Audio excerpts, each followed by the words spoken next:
Let me address the issue of Xinjiang definitively. They are issues that are debatable and they are facts. Starting with facts. Firstly, there is zero evidence of any genocide in Xinjiang.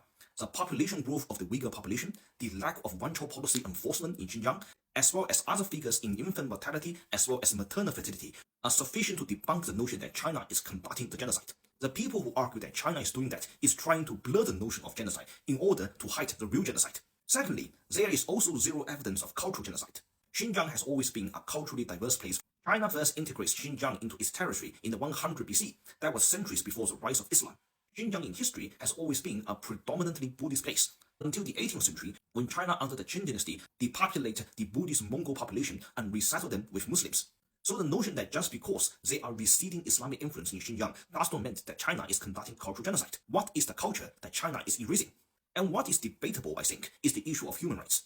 Or more specifically, is there a better way to tackle the issue of terrorism and radicalization in Xinjiang?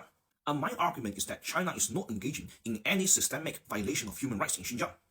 The best documented evidence that the West can produce regarding the so-called human rights violation in Xinjiang was the Uyghur population in Xinjiang that were filmed in a training center.